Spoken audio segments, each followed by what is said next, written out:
Olá, sejam bem-vindos a mais um vídeo do canal Aprendendo e Empreendendo. Eu sou a Ana. No vídeo de hoje nós vamos estar analisando os dados do último censo divulgado pelo IBGE, o Instituto Brasileiro de Geografia e Estatística, onde mostra os números exatos de como vai o crescimento da população brasileira e quão importante e relevante isso é para o nosso futuro e estar entendendo isso. Lembrando que o censo demográfico é feito um questionário presencial em território nacional e eles vão em todos os rincões, desde tribo indígenas, quilombola, tudo mesmo, e depois esses dados é cruzado com natalidade e mortalidade para ter os números mais exatos possível.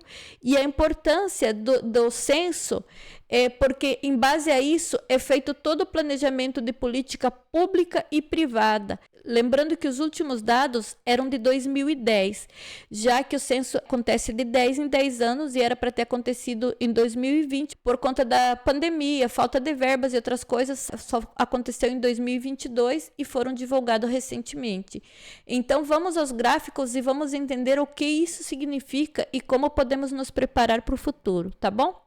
E aqui nesse gráfico podemos ver que a população brasileira rompeu a barreira dos 203 milhões de habitantes. É extremamente relevante esse número, né? Mas vamos estar analisando outros gráficos, depois voltamos naquele ali para a gente entender outra coisinha. Esse gráfico nos mostra que o crescimento da população brasileira nunca esteve tão baixo desde que se tem os dados. Se vocês analisarem os dados do primeiro levantamento, em 1872 a 1890 era de 2,01%. Já o penúltimo, de 2000 a 2010, foi de 1,17%. O último dado que a gente tem aqui, que é de 2010 a 2022, é de 0,52%, extremamente baixa. Vamos ver de maneira geográfica para a gente ver como isso está composto. E aqui nesse gráfico você pode ver as regiões de maior crescimento e de menor crescimento para assim chegar no número nacional, tá bom? Então vamos ao próximo gráfico. E nesse gráfico podemos ver o crescimento da população brasileira ao longo das décadas, desde 1872 a 2022, que rompemos a barreira dos 203 milhões. E então vamos ao próximo gráfico. E nesse gráfico podemos ver que o número de nascimento por mulher em período fértil é de 1,65, quando o ideal seriam 2,2. Por quê? Porque papai e mamãe, filhinhos nascem. Quando papai e mamãe morrem, tem os filhinhos para repor o lugar. Se as pessoas têm menos de 2, significa que a população vai começar a diminuir, tá bom? E nesse gráfico aqui podemos ver que a expectativa de vida dos brasileiros vem aumentando significativamente ao longo das décadas. Em 1940, o promeio era 45 anos. Já com os dados de 2020, podemos ver que o promeio de vida dos brasileiros é de 76,8. Mas ainda não somos uma população idosa, somos uma população adulta. Lembrando que tem países como o Japão, entre outros, que o promeio de vida deles é de 82 anos de vida, 83, por aí vai, tá bom? E com esses dados aqui, vamos voltar para o primeiro gráfico. Então, agora, com os gráficos que já analisamos e com esse daqui cruzando os dados, podemos ver que o número de habitantes vai em aumento, porque estamos vivendo mais. Em compensação, o número de nascimento, de crescimento, nunca esteve tão baixo. Em que isso nos afetaria futuramente? Isso significa que o governo precisa tomar medidas já, usar os dados, fazer uma reforma na Previdência, porque todos sabemos que a Previdência é praticamente insustentável.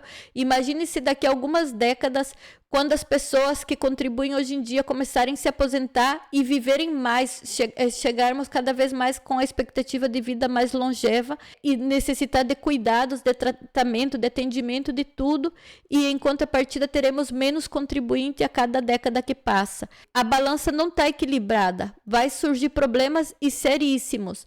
Já existem alguns países que passam por esse tipo de problema, países como Dinamarca, Rússia, França, Japão. Japão está num problema bem grave mesmo. Tanto que eles têm um programa de incentivo à natalidade. E eu estava vendo ontem um estudo que mostra que se o programa de incentivo à natalidade que eles têm não funcionar, nas próximas décadas eles correm o risco da população diminuir uns 50%. Isso é muito sério mesmo. Então, o Brasil necessita tomar medidas imediatas. E com esses dados, nós também podemos estar preparados, planejar nosso futuro, ter uma reserva, e não deixar a nossa velhice nas mãos dos governos, porque não sabemos o que vai acontecer daqui a algum tempo. E esse é um chamado para todos. Preparem-se, porque vamos viver muitos anos. Os gráficos mostram, tá bom?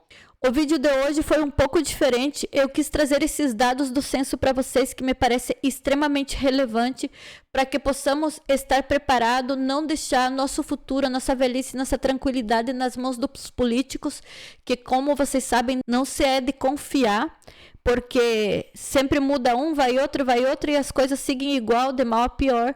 Então, tenhamos a responsabilidade do nosso futuro, tá bom? É isso aí. Se vocês quiserem buscar mais informações, só ir no site do censo, todos os gráficos, os números estão lá, podem estar fazendo uma análise um pouco mais detalhado. E para que estejamos preparados nós mesmos para envelhecer com qualidade e com conforto, tá bom? Bom, essa era a informação que eu queria compartilhar com vocês no dia de hoje. Se te ajudou de alguma maneira, não esqueça de deixar seu like, compartilhar com um amigo ou com alguém que precisa ter essa informação. E nos vemos na próxima. Fui!